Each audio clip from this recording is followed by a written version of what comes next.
Uma discussão muito presente dentro dos bares, dentro das escolas ou dentro até mesmo dos centros universitários do Brasil é qual é o maior time da história do Brasil. Quem que é o melhor time da história do Brasil? E nesse vídeo, nesse pequeno vídeo, eu vou tentar explicar pra você qual que é o melhor time do Brasil. Só que lógico, galera, vamos primeiramente lembrar uma coisa. O melhor time do Brasil, ele é aquele que você torce. Independentemente se você é palmeirense, flamenguista, são paulino, corintiano, gremista, você vai achar que o seu time, ele é o maior time do Brasil e isso não necessariamente é um problema. Até porque é o time que você torce e que faz sentido você vibrar por causa dele. Ou se você não gosta muito, faz sentido você torcer por esse time. Mas aqui a gente vai separar alguns aspectos para de fato falar quem são os maiores times do Brasil e quem que é o maior time do Brasil. Mas antes disso você tem que separar por uma seguinte situação.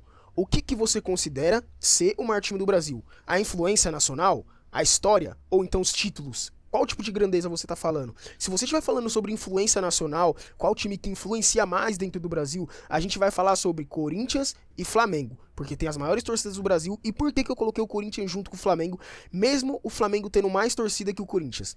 Eu coloquei o Corinthians junto porque os torcedores do Corinthians estão mais concentrados aqui na cidade de São Paulo, no estado, na verdade, de São Paulo, e muitos torcedores do Flamengo geralmente têm um time secundário. Por exemplo, a galera lá do Nordeste acontece muito isso. Por exemplo, eu torço pro Flamengo, mas se jogar o Flamengo e o Sampaio Corrêa, eu vou torcer pro Sampaio Corrêa. Então, esses dois times são os times mais influentes nacionalmente falando. Agora, se a gente for querer falar de história, eu sei que isso vai gerar um pouco de polêmica, mas sobre a história das equipes, eu colocaria o time do Vasco, o time da Ponte e o time do Bangu. Por que eu coloco esses times? Porque esses times foram os times que furaram a bolha do futebol. Foi os times que começaram a colocar pessoas operárias para jogar futebol. Foi o time que começaram a colocar mais pessoas negras para começarem a jogar futebol. E isso furou a bolha e fez com que vários jogadores muito influentes e importantes viessem pro futebol. Como, por exemplo, é o caso do Rei Pelé, né? O time do Bangu tem uma baita de uma história, o time da Ponte também tem, o time do Vasco também tem seu pezinho nessa história.